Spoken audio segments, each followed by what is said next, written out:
안녕하세요. 김태현의 현명한 투자자 방송 시작하겠습니다. 오늘은 이 슈어소프트테크라는 신규 상장 종목에 대해 좀 말씀을 드리겠는데요.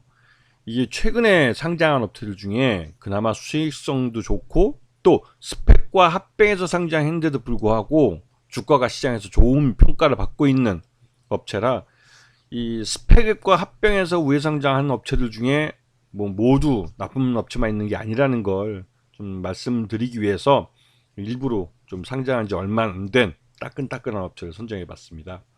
이 슈어소프트테크는 쉽게 말하면 우리가 옛날에 SI라고 그래서 시스템 인테그레이트 해가지고 소프트웨어 업체들을 이렇게 불렀었는데요. 그런 소프트웨어 개발 업체들 중에 아주 특화된, 그리고 그 고부가 가치 이 소프트웨어를 개발하는 그런 아주 특수한 회사라고 할 수가 있습니다. 이 업체의 그 주요 고객은 현대차하고 한화 같은 이제 방위사 업체, 그다음에 원전이죠. 두산 에너빌리티.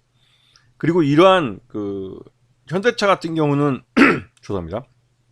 이 자동차가 전장화되면서 단순히 자동차가 액셀레이터를 밟으면 앞으로 달려가고 브레이크를 밟으면 그냥 서고 하는 이런 기계가 아니라 전자제품에 의해서 제어되는, 그렇기 때문에 그 전자제품 하나하나가 소프트웨어에 의해서 서로 작동하면서 서로 상호관계를 맺고, 또 그러한 것들이 서로 오류가 나지 않게 아주 조화롭게 운영이 되어야 되는데, 그런 것들을 차를 시장에 내놓기 전에 검증을 해야 하는 것이죠. 그리고 이러한 소프트웨어가 그 모든 차에 장착이 됐을 때 그 차들의 안정성뿐만 아니라 그 차에 타고 있는 사람의 안전도 담보될 수가 있는 겁니다. 그렇기 때문에 현대차가 직접 이 슈어소프트테크에 그 출자도 하고 주주로 참여하고 있는 것이죠. 그리고 이 슈어소프트테크가 만드는 이런 소프트웨어들은 그 한화 시스템에서 이제 방산업체인데요. 천궁이라는 무기에 들어가는 피하 식별 장치, 이런 것들은 다 전자제품이 제어하는 거죠. 그렇기 때문에 이러한 전자제품이 검증대로 제대로 움직이고 있는지를 보증할 수 있는 그런 이제 그 검증 프로그램을 개발하는 그런 업무를 해왔습니다. 그렇기 때문에 굉장히 중요하죠. 그렇지만 이게 한화 시스템 외에는 다른 데 쓸 일이 없는 소프트웨어이기 때문에 딱 커스터마이징해서 이 고객에게만 맞는 그런 소프트웨어를 개발해 주는 겁니다. 그렇기 때문에 이 슈어소프트는 실력 있는 그런 업체로 시장에서 평가되고 있죠.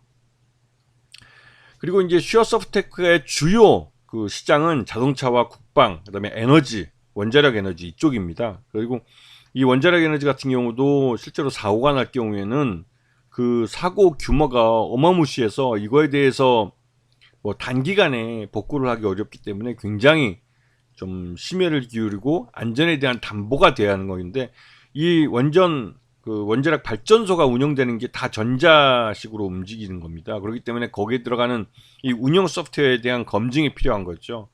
이런 부분에 대해서 추천하고 있고, 그리고 이제 슈어소프트는 이 자동차, 국방, 그다음에 원전, 이 세 가지 분야를 주력으로 삼고 조선과 철도, 로봇, 의료, 금융 쪽으로 이제 이 사업군을 늘려가고 있습니다. 그래서 일종의 사업 다각화를 하고 있는 거죠. 그리고 이 회사의 지금 주요 고객사를 보시게 되면 자동차 쪽에서 현대차는 두말할 필요도 없을 것 같고요. LG전자도 전장 쪽을 키우고 있어서 이쪽도 고객사가 들어와 있고, 그 외에 삼성전자나 현대 오토에버 같은 현대차 계열사나 이런 업체들 굉장히 많이 들어와 있죠. 그다음에 휴맥스도 들어와 있고요.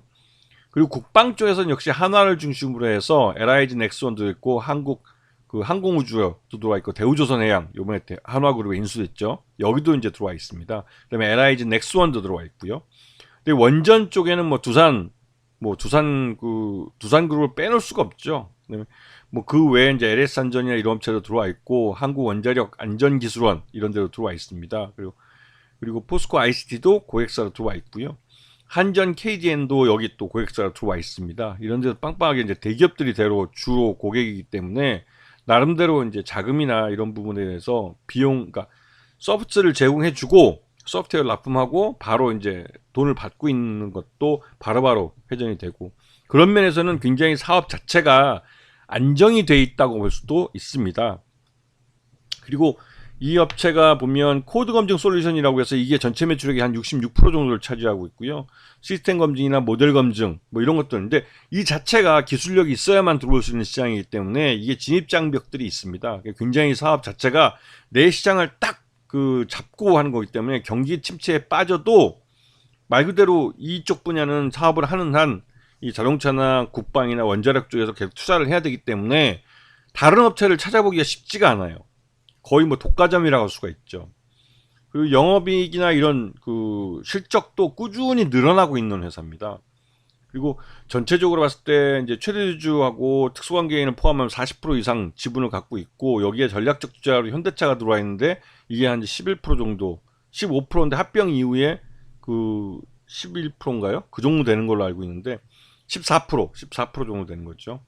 그리고 전체적으로 그러다 보니까 지금 상장 초기에는 지금 유통 물량이 실제로 요번에 그 한 30% 정도 요 공모에 참여한 30% 정도밖에 유통 물량이 없습니다.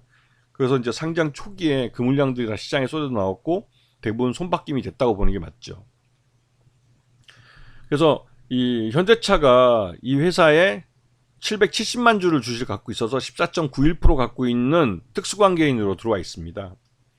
그리고 2022년 실적까지 이제 공개되어 있는데 그 실적만 놓고 보면 적정 주가는 한 17,000원 정도로 평가되는데 이게 소프트웨어 업체이기 때문에 퍼가 좀 높게 평가되는 그런 측면이 있습니다. 그리고 상장 초기에는 유통 가능 주식수가 적기 때문에 일종의 품절주 같은 현상이 나타날 수도 있고요. 물론 지금 하루 거래량이 보시면 뭐 거래량이 꽤 크게 터지고 있죠.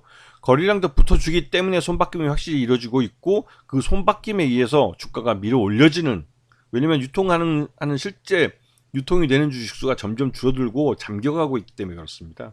이게 이제 작년 실적 좋고 이런 실적이 증가하면서 이게 이제 이런 그 실적으로 인해서 뒷받침되기 때문에 이게 나중에 그 주가가 다시 한번 좀 조정을 받거나 하려면 이 그 지금 잠겨 있는 물량 중에 상당한 물량이 다시 시장에서 유통이 돼야 됩니다. 그러려면 그 최대주주하고 특수관계인 그다음에 현대차 물량이 빠지면 거의 한 40% 정도밖에 안 남기 때문에 그 정도 물량이면 그 대부분 지금보다는 더 좋은 주가로 그러니까 주가로 평가를 받을 수 있지 않을까라는 생각이 좀 듭니다. 네, 그래서 이 종목 같은 경우는 기존에 다른 소프트웨어 업체나 이런 쪽하고는 차별이 되고 좀 소프트웨어 업체들 중에서도 좀 고부가치 사업을 하고 있고 진입 시장 자체가 독과점 성격을 갖고 있는, 지난번에도 방송에서 여러 번 말씀드렸었는데 경기가 침체하고 좀 경기가 나빠질 때는 최소한도로 투자를 하기 때문에 기업들이 반드시 투자해야 되는 분야 그쪽에만 투자가 됩니다. 그런 경우에 이 슈어소프트 같은 경우는 말 그대로 이제 이 시장 자체가 독과점 성격이 있기 때문에 그런 면에서 꾸준히 실적이 이어질 가능성이 크다는 거죠. 그런 점에서 이 슈어소프트테크는 최근에 그 스펙 합병을 통해서 우회 상장한 업체들 중에서 좀 다른 독특한 업체라고 할 수가 있습니다. 자, 오늘 방송 여기서 마치겠습니다. 감사합니다.